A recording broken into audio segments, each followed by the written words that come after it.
Hello नमस्कार दोस्तों, आज हम लेकर आए हैं रीट का एक मॉडल पेपर जो रीट की तैयारी करने वालों के लिए बहुत ही हेल्पफुल रहेगा। इसमें आज हम करेंगे सोशल साइंस के कुछ क्वेश्चंस, जिसमें आप जान पाएंगे कि पेपर किस पैटर्न पे आता है और क्वेश्चन किस प्रकार के हो सकते हैं।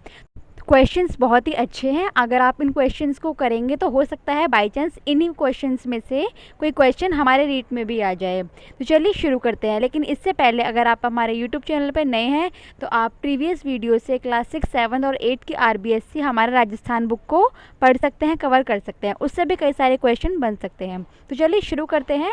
91 क्वेश्चन से सोशल साइंस के क्वेश्चन शुरू होते हैं। ऐसा ही एग्जाम में भी होगा, तो इसका ध्यान रखिएगा।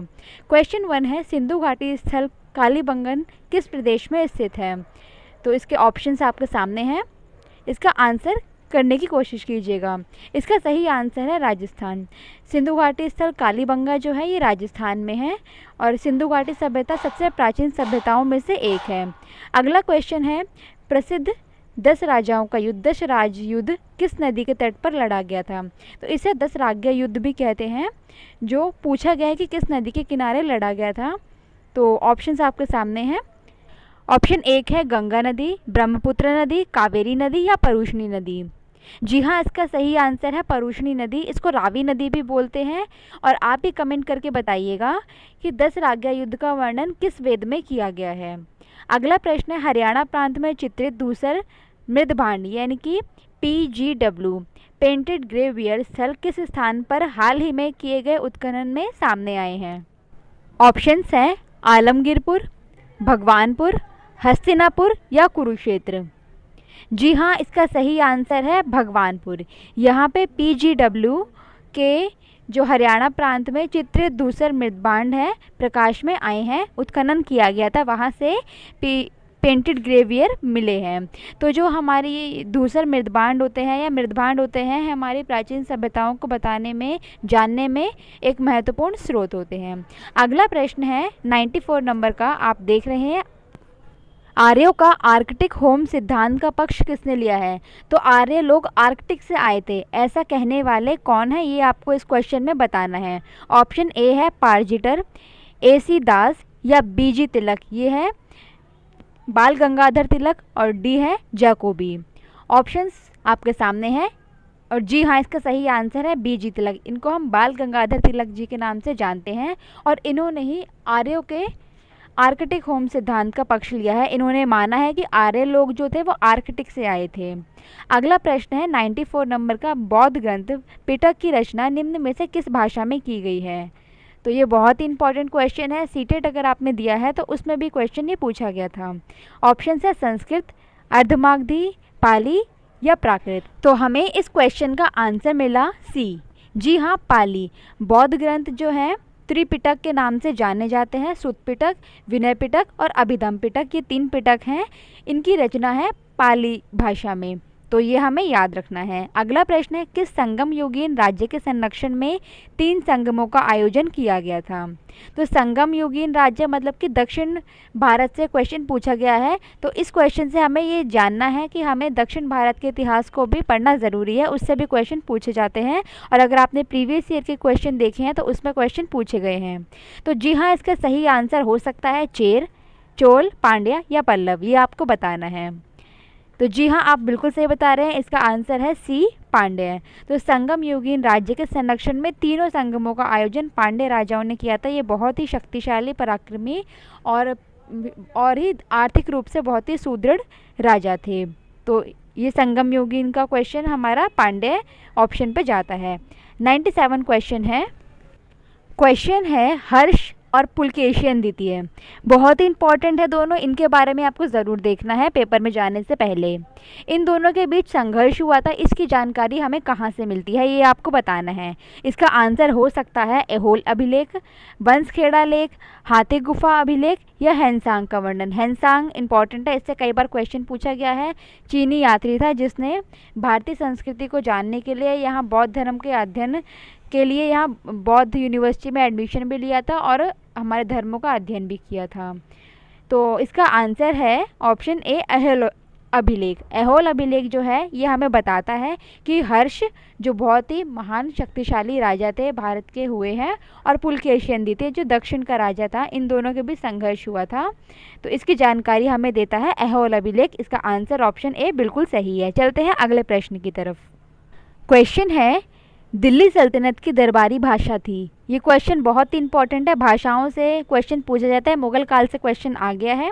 ऑप्शंस आपके सामने हैं, उर्दू, फारसी, हिंदी या अरबी। तो दिल्ली सल्तनत की दरबारी भाषा थी फारसी, ये बिल्कुल सही है। उर्दू भाषा थी वो बोलचाल की थी, और फारसी जो थी ये दरबारी भाषा थी। अगला प्रश्न है, महाराष्ट्र में भक्ति संप्रदाय निम्न में से किसकी शिक्षा द्वारा फैला था। तो महाराष्ट्र में जो भक्ति संप्रदाय के बारे में क्वेश्चन आ गया है, ये संत तुकाराम हैं, संत ज्ञानेश्वर हैं, समर्थ गुरु रामदास है या चैतन्य महाप्रभु हैं, ये आपको बताना है। तो जी हाँ, आपने बिल्कुल सही पहचाना, ये है संत ज्ञानेश्वर। महाराष्ट्र में भक्ति संप्रदाय इन्हीं के द्वारा चलाया गया था। तो हमें याद रखना है, संत ज्ञानेश्वर महाराष्ट्र के भक्ति संप्रदाय से संबंधित है। चलते हैं 100 क्वेश्चन की तरफ। 100th क्वेश्चन है, इतावली निकोली द कोंटी 1420 से 21 ने किस विजयनगर सम्राट के शासनकाल में विजयनगर की यात्रा की थी। तो ये विदेशी यात्री हैं जिसने विजयनगर की यात्रा की थी। तो इसके ऑप्शंस हैं, देवराय प्रथम, देवराय द्वितीय, कृष्णदेवराय या अच्युत देवराय। तो इसका सही आंसर है ऑप्शन ए, देवराय। तो इतालवी निकोली द कोंटी ने देवराय प्रथम के समय में विजयनगर की यात्रा की थी। यहाँ पे हमारा ये क्वेश्चन कंप्लीट होता है। तो अगला प्रश्न हमारे सामने आया है कि भारत में ग्रैंड ट्रंक रोड किसने बनवाया था।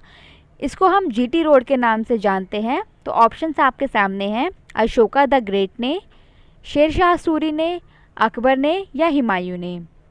तो जी हाँ, आपको बताना है इसका सही आंसर, जीटी रोड किसने बनवाई थी। तो इसका आंसर होगा ऑप्शन बी, शेरशाह सूरी, जो हुमायूं के समय में आया था। इसने हुमायूं को हराया था और गद्दी पे बैठा था। बाद में हुमायूं ने शेरशाह सूरी को हराया था और दोबारा से गद्दी प्राप्त की थी। तो इस प्रकार हुमायूं ने 2 बार गद्दी प्राप्त की थी, और शेरशाह सूरी वो शासक था जिसने मुगल शासक को हराया था। इसी ने ग्रैंड ट्रंक रोड का भी निर्माण करवाया था। चलते हैं अगले प्रश्न की तरफ।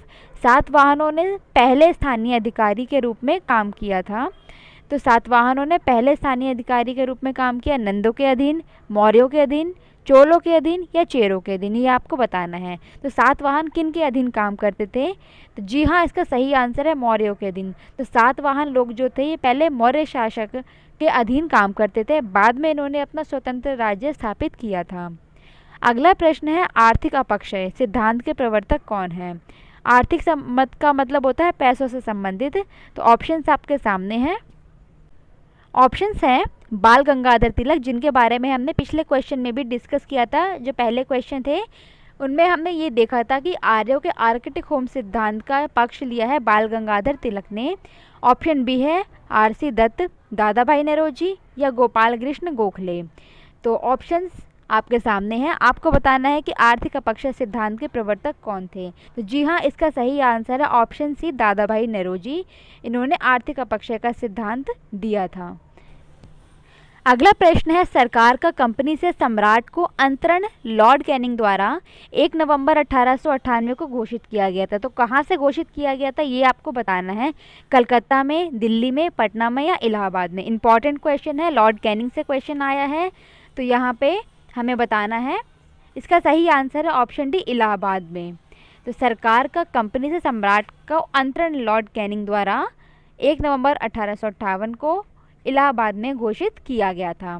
चलते हैं अगले प्रश्न की तरफ। क्वेश्चन है, निम्नलिखित में से कौन सा एक भारत शासन अधिनियम 1935 में स्वीकार किया हुआ महत्वपूर्ण और स्थायी अवयव नहीं है। तो यहाँ पूछा गया भारत शासन अधिनियम 1935 में आया था, इसमें से कौन सा पॉइंट सही नहीं है वो हमें बताना है। तो ऑप्शंस देख लेते हैं। देश के लिए लिखित संविधान होना, दूसरा विधानमंडल के लिए निर्वाचित और जवाबदेह प्रतिनिधि, तीसरा है एक संघ की योजना पर विचार, और चौथा है विधानमंडल के लिए सरकारी सदस्यों का समवाचित या नॉमिनेट किया जाना। ऑप्शंस अच्छे हैं तो पहचानने में थोड़ी दिक्कत हो सकती है, लेकिन हमें सही आंसर तक पहुंचना है। तो इसका सही आंसर है ऑप्शन ए, देश के लिए लिखित संविधान। क्योंकि ब्रिटिश लोग ये बिल्कुल नहीं चाहते थे कि हमारा देश स्वतंत्र हो जाए, यहाँ का अपना संविधान हो, ऐसा उनका सोच बिल्कुल भी नहीं थी। तो इसीलिए इसका सही आंसर है ऑप्शन ए, देश के लिए लिखित संविधान वो बिल्कुल नहीं चाहते थे। तो भारत शासन अधिनियम 1935 स्वीकार किया हुआ महत्वपूर्ण स्थायी अवयव ये नहीं है। बाकी 3 ये जो थे ये अवयव मान लिए गए थे। अगला प्रश्न है, प्रांतीय सरकारों का गठन निम्नलिखित में से किस अधिनियम के तहत किया गया था? तो प्रांतीय सरकार इम्पॉर्टेंट क्वेश्चन आया है, ये भी हमारे औपनिवेशिक समय से ही क्वेश्चन पूछा गया है। तो इसका ऑप्शन है 1935 का अधिनियम या 1932 का अधिनियम। ऑप्शन आपके पास 2 ही है, ये बहुत इजी हो जाएगा आपके लिए क्योंकि ऑप्शन सिर्फ 2 ही मिले हैं। तो जी हाँ, इसका सही आंसर है ऑप्शन ए, 1935 का अधिनियम। इसमें प्रांतीय सरकार का गठन 1935 के अधिनियम के तहत किया गया था। चलते हैं अगले प्रश्न की तरफ। क्वेश्चन 107 है, भारत में निम्न राज्यों का गठन का सही क्रम क्या है? तो राज्यों के सही क्रम बताने का क्वेश्चन आया है, इंपॉर्टेंट क्वेश्चन है। देख लेते हैं इसका सही आंसर क्या हो सकता है। तो आंध्र प्रदेश, पंजाब, महाराष्ट्र और नागालैंड आपको दिया गया है। हमें बताना है कि सबसे पहले किसका गठन हुआ और इसको क्रम में लगाना है। तो सबसे पहले अगर बात करें तो आंध्र प्रदेश का गठन किया गया था, जो भाषाई आधार पर बनने वाला पहला राज्य था। तो ये भी प्रश्न पूछा जाता है, ये भी आपको याद रखना है। इसके बाद हुआ था महाराष्ट्र का गठन, उसके बाद नागालैंड और उसके बाद पंजाब। तो ये हमारा सही क्रम है जब राज्यों का गठन किया गया था। तो ये क्वेश्चन 107 हमारा कंप्लीट होता है। अगला क्वेश्चन है, पंजाब पुनर्गठन अधिनियम, जिसकी सिफारिश के आधार पर 1966 में पंजाब और हरियाणा का गठन हुआ, किस आयोग की सिफारिश के आधार पर पारित किया गया था? ये ऑप्शन है आपके सामने, धर आयोग, दास आयोग, शाह आयोग और महाजन आयोग। जी हाँ, इसका सही आंसर है शाह आयोग। पंजाब पुनर्गठन अधिनियम जो था शाह आयोग के आधार पर 1966 में पंजाब और हरियाणा का गठन हुआ था। तो ये इम्पॉर्टेंट क्वेश्चन है, शाह आयोग। चलते हैं अगले प्रश्न की तरफ। क्वेश्चन है, शरणार्थियों या अवैध अप्रवासियों से संबंधित निम्नलिखित तथ्यों पर विचार करें।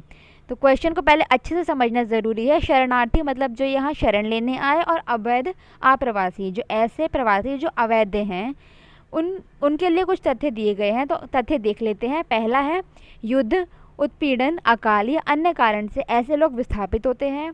दूसरा, जब कोई देश इन्हें स्वीकार करने के लिए राजी नहीं होता है तो ऐसे लोग घर नहीं लौट सकते, तो ये राज्य विहीन या शरणार्थी हो जाते हैं। तीसरा है, ये कानूनी तौर पर काम नहीं कर सकते या अपने बच्चों को शिक्षा नहीं दिला सकते, लेकिन संपत्ति अर्जित कर सकते हैं। इन तीनों में से हमें बताना है कि कौन सा सत्य है, केवल 1, केवल 2 या 3। केवल 1 या 3, मतलब इस प्रकार से ऑप्शन आपको दिए गए हैं, बताना है। तो जी हाँ, इसका सही आंसर आप पहुंच चुके हैं। 20 का सही आंसर, केवल 1 और 2 बिल्कुल सही है। तीसरा बिल्कुल सही नहीं है, ये कानूनी तौर पर काम नहीं कर सकते, ये बिल्कुल नहीं है। कानूनी तौर पर काम वो कर सकते हैं। चलते हैं इस वीडियो के लास्ट क्वेश्चन पे, जो ये मॉडल पेपर है। अगर आपको अच्छा लगा हो, क्वेश्चन में मज़ा आया हो, तो हमें कमेंट कीजिएगा। ऐसे ही इंपॉर्टेंट मॉडल पेपर हम और भी सब्जेक्ट्स के लेके आएंगे ताकि रीट की तैयारी आपकी अच्छे से हो सके। चलते हैं इसके अगले प्रश्न की तरफ। इसके बाद के आगे के क्वेश्चन भी हम कवर करेंगे। तो हमारा 110 लास्ट क्वेश्चन है, निम्नलिखित कथनों पर विचार कीजिए। पहला कथन है, जनता में प्रचलित करेंसी नोट। दूसरा है, वाणिज्य बैंकों के पास वॉल्ट नकद। आरबीआई के पास निहित भारत सरकार की जमा राशि। और चौथा है, आरक्षित नकदी निधि अनुपात, कैश रिजर्व रेशो के अंतर्गत आरबीआई के पास बैंक जमा। तो उपयुक्त तथ्यों के आधार पर आधारभूत मुद्रा यानी कि हाई पावर्ड मनी का निर्माण करते हैं। तो कौन करते हैं, ये हमें बताना है। जी हाँ, इसका सही आंसर है ऑप्शन डी, 1, 2, 3 और 4, ये चारों ही सही हैं। तो यहाँ हमारी मॉडल पेपर कंप्लीट होता है। इसमें हमने आज 20 क्वेश्चन करे हैं। इसके बाद के क्वेश्चन हम आगे लेकर आएंगे। तो इसको शेयर कीजिए, लाइक कीजिए, सब्सक्राइब कीजिए, ताकि ऐसे ही हम और मॉडल पेपर लेके आएँ। धन्यवाद, मिलते हैं नेक्स्ट वीडियो में।